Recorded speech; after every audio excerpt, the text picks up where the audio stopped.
You are beautiful. You are strong. You are love. You deserve to have the life you desire. It doesn't matter what others say about you, it's about what you say about you. You are worthy.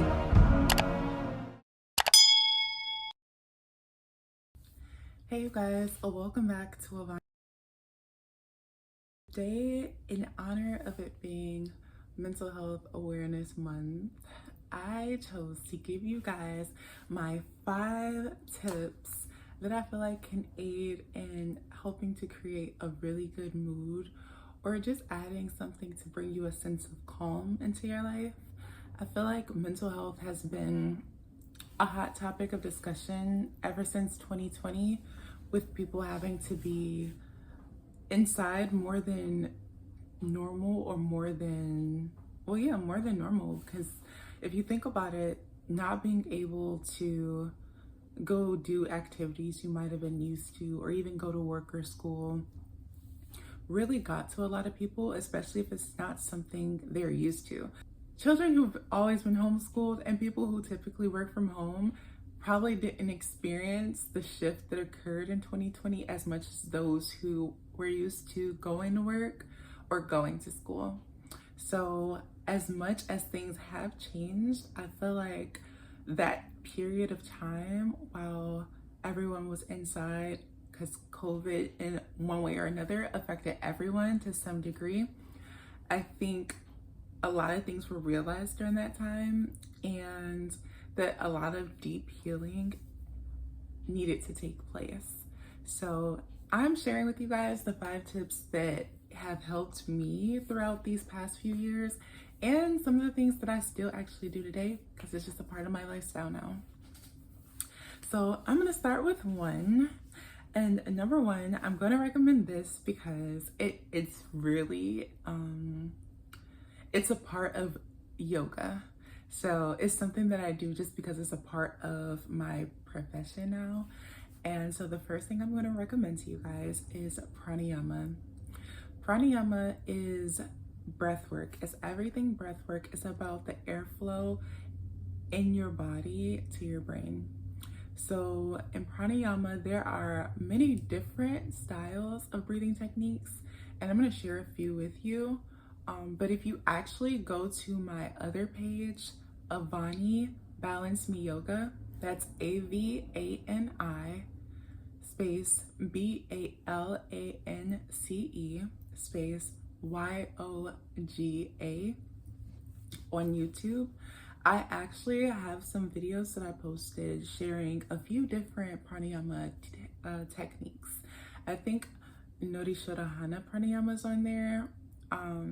What else we got? Agni Kriya, Bastrika, and I don't have Brahmari on there, but if you go on my page, you will see me perform Brahmari along with Ujjayi breathing and a few other breathing techniques, like the full yogic breath, throughout my yoga sequences. I think that it's important to incorporate multiple different aspects of yoga within a sequence. So when you go to my yoga videos, it's not just yoga. You'll get a bit of pranayama, a short amount of meditation, also known as savasana. So number 1, incorporate 25 minutes of pranayama into your schedule.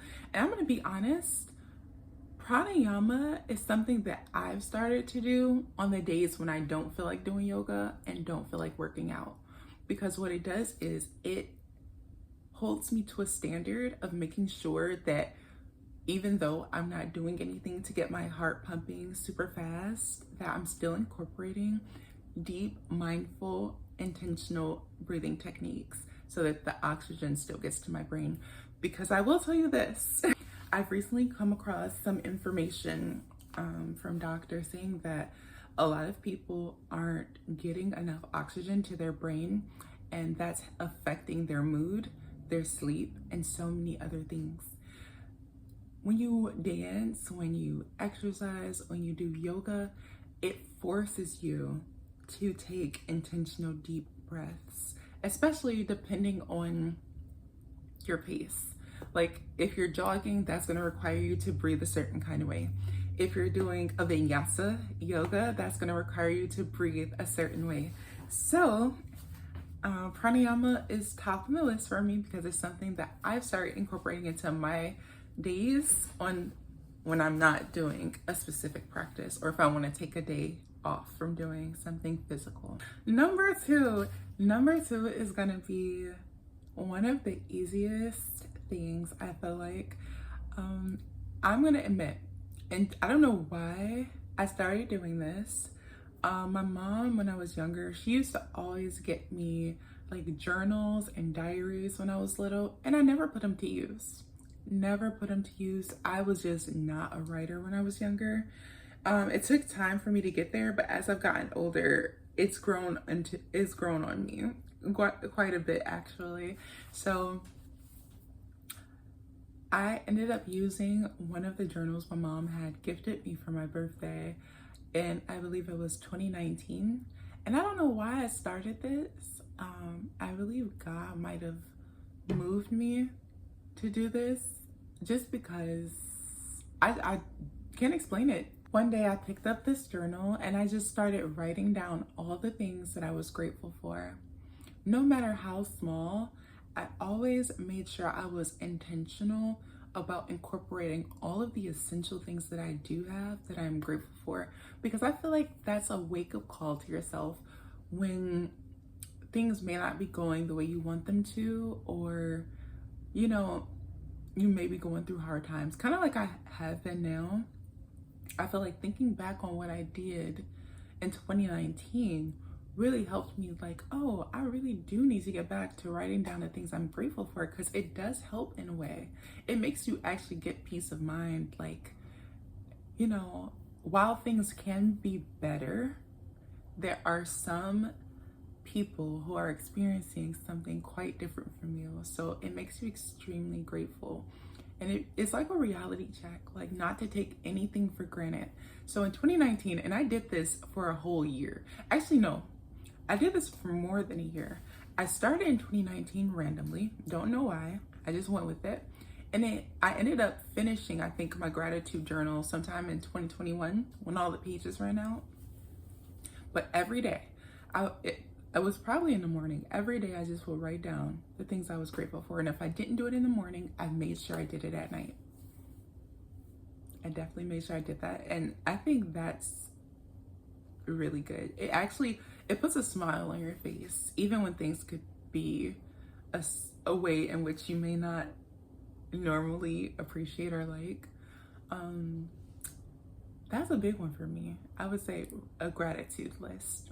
Create a gratitude journal, or just, you know, take a few moments, maybe 10-15 minutes.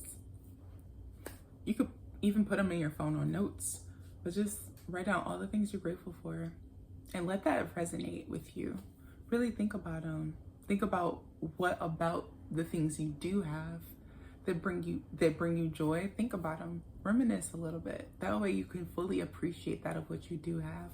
That's a big one, because I often find that when I am upset about something, or when I'm not being grateful, that I'm forgetting the things that I should be grateful for, meaning that I'm taking some things for granted.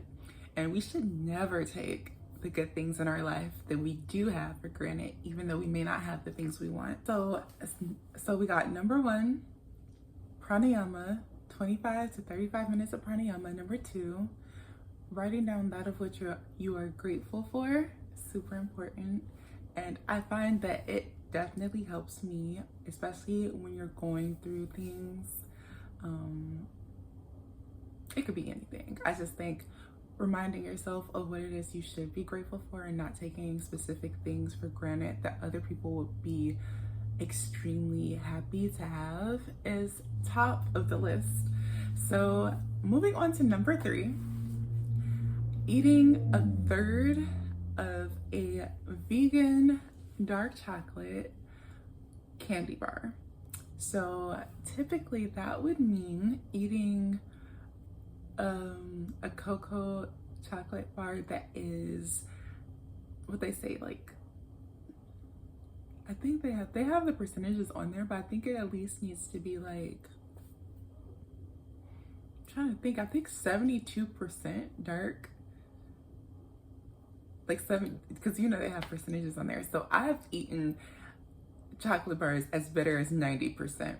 Whereas like vegan chocolate, because the cacao aids in inducing serotonin in your body, which automatically brings you to this really relaxed and calm space. So that would be number 3 for me. And it's so funny, I knew, it's weird, I randomly had started eating these dark chocolate bars that I think had like, I think they were like 85% dark or bitter, you know. And it was probably in 2022, and that was the year when I started meditating. I'm like, I was in such a calm state. Or no, that was the year when I started intentionally meditating for like an hour every day. While I was much better then and consistent then, I'm telling you, I think it had to do something with the dark chocolate that I was eating, because there was a sale and I bought quite a few of them, and I was consuming them at, like, I was probably eating every day. I probably wasn't doing a third, but I was definitely doing at least a fourth, and it was making me extremely relaxed, and it allowed me to even focus in my meditations. So just a little tip, if you find meditating to be a little difficult, you might want to eat some dark chocolate before, and then it'll probably help with your ability to stay still and have a clear mind in a peaceful state. So that is number 3. Number 4 is, I want to say, a really fun one. You can dance for 30 minutes. Now, twerking definitely counts as dancing. Dancing is known to really get your blood pumping, getting a lot of blood flow to your heart and throughout your entire body. So you can pull up a quick video on YouTube and just start dancing, especially if you can't afford dance classes within your own city. Dancing is extremely fun. I mean, I dance when I cook. It's not as serious as like dedicating a specific amount of time to doing like a dance hall or Afrobeats dance, or, you know, a Latin style dance routine or something like that. But I definitely recommend YouTube, because I've used that personally as like my cardio workout. If I don't, I'm not a cardio fan. I'm just gonna put that out there. Definitely not a cardio fan, but I will say this. Dancing for me is extremely fun, and it's cardio. So it's like that, you know, when you don't like something, find something that you can do that will still bring about the same effect and result you're looking for. So that's dancing for me. Me and running, definitely not ideal. So yeah, dancing, guys. Dancing is so fun. And you don't even have to do 30 minutes. I say 30 minutes because I feel like that's a decent time to like work out, but you can do 20 minutes. They even have some that are 15 minutes long. If you don't have that much time, but you want to smile or create some kind of joy in your life, and you're going through anything, you could be, you know, a little depressed, or you could be, anything could be going on. Your day could be bad. Pull up a YouTube video or go to a dance class near you. You could learn a specific style of dance. Just dance. Get your arms above your heart at least, and just move. Like, it's so much fun. And you don't even have to do a specific style of dance. If you want to just let loose, turn on some music and just have at it, because it's just you in your home, just do it. It's fun, it's exhilarating, and you'll feel so much better after. Last but not least, guys, number 5, we have cold showers. Now, while cold showers is probably the thing everyone will want to do least on the list, cold showers have been known to, first, boost the immune system. 2, it's also known to help aid in losing weight, because it helps. Boosting the immune system makes your immune system stronger, which helps the function of your organs inside your body. There's a whole bunch of other like scientific benefits as to how cold showers benefit your body. I'm not going to go through those right now, because